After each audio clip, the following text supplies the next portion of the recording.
I was born to be an artist.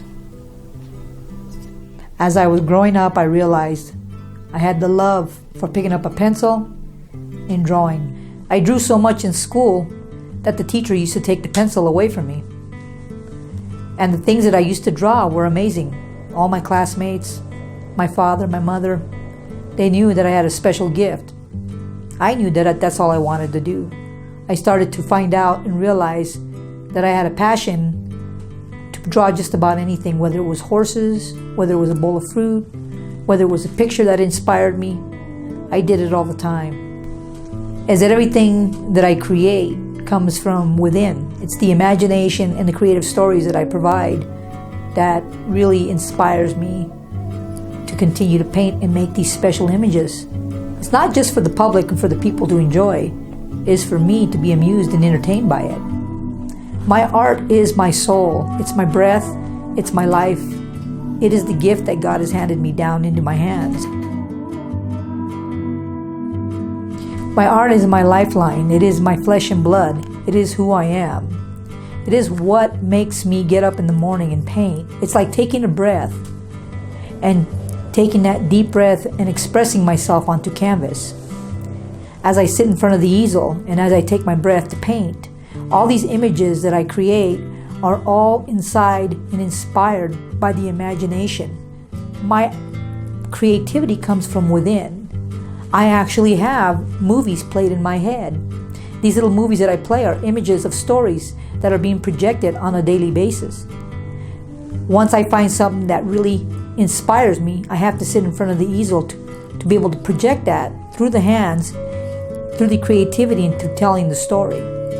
The energy is from within. I don't use any reference material. I don't need reference material because everything that I paint is from the imagination. That is the creative process that I follow from a day in to day out. I live in a world full of animated figures and subjects that do tell the story through that. And color, line, movement, expression, brushstrokes all tell my story. Nothing is from outside. I don't use outside resources. I use my own resources. And that is my imagination. But I was born and raised in California and I grew up there, and that's where my art was discovered through my teachers, through my peers, through those that have been around me, for those that have supported me.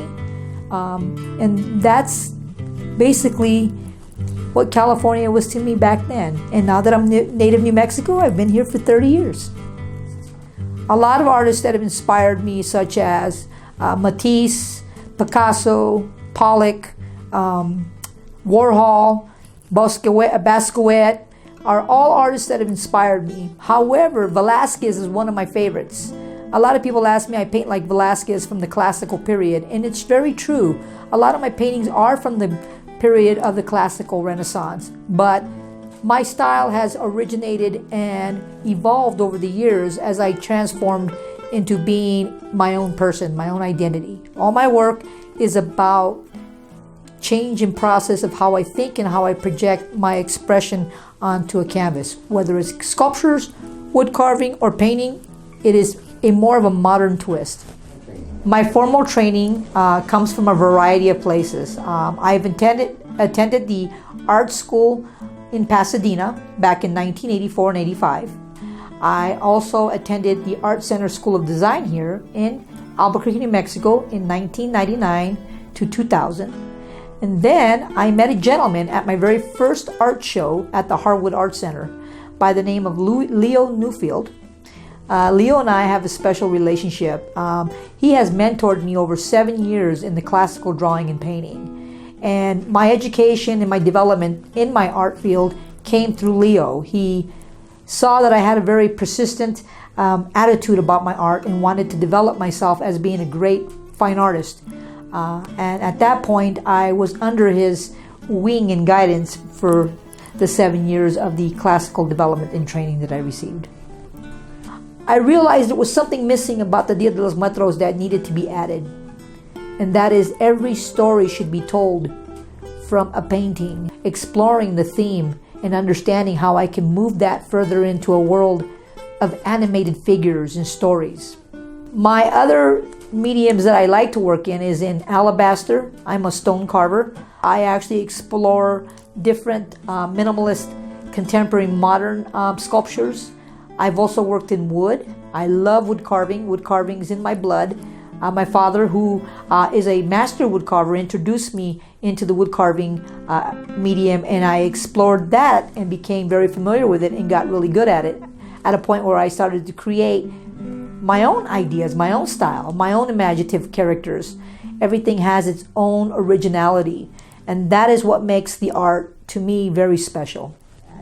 My mother and father are from a small little town up north called Chamizal, New Mexico. My father, who was raised on a farm, was born in 1945, and my mother, born in 1949, also was from Chamizal, New Mexico. And the connection I have with New Mexico is that when I was growing up as a child, my parents, who reside in California and was living in California, working at the time, would bring us children once a year on a summer to visit my grandparents. And that was the most exciting part about New Mexico that I enjoyed, was living and having the time with my grandparents and being able to ride a horse, being able to go and collect the eggs from the chicken coop, being able to be part of what New Mexico is really like. And I remember all the stories that my father and mother used to tell me, and how they grew up and how it was not easy back in those days. You know, people had to grow their own food. People had to work very, very hard for what they had. That is the connection I have with New Mexico. And that's how I got introduced to good New Mexican food, the green chili.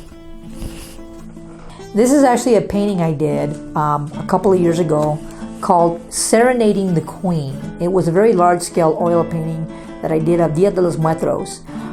If you look very closely at the bottom, there is a small little character that is supposed to be Salvador Dali. And it is a very interesting painting, so I would like to tell you the story that's written behind the card. The queen looks down at Salvador Dali with the eyes of deceit and lies. She towers above the small little man with a staff that looks at the brittle bones of Dali.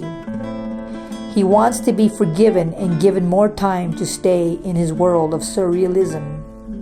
But the queen will not have it, as she has already made up her mind, and he will surely be surprised by her final say-so. This other painting I did is actually here in my studio, called Madame Butterfly. And this painting is pretty special to me because at the time I was dealing with a lot of medical problems, and I always believed that being free from everything and feeling happy was to be like a butterfly. So let me read you the story behind here. Madame Butterfly is spawning her small but colorful winged insects as she displays her beauty. She looks and gazes by, inviting you into her world of passion and deceit. Don't be fooled by her charm, as she is one not to be toyed with, as her small but colorful butterflies carry magical powers that can either be good or bad.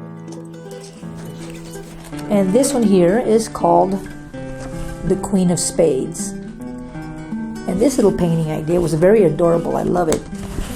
The story is, the Queen of Spades is awaiting her mate as she prepares to use her charm to take the king's throne and finally complete her full house. Don't be fooled by her smile. It can only mean revenge of bittersweet.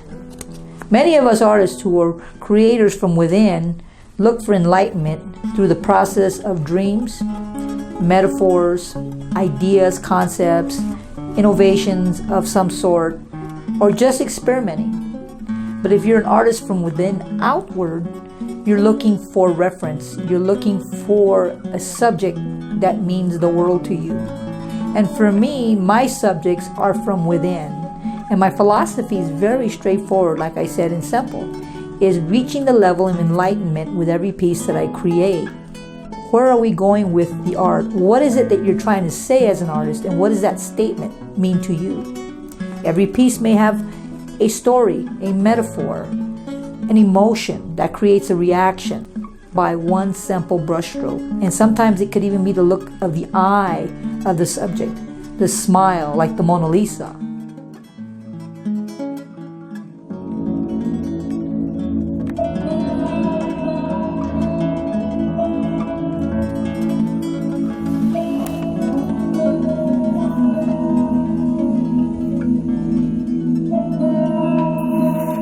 fiesta acabó.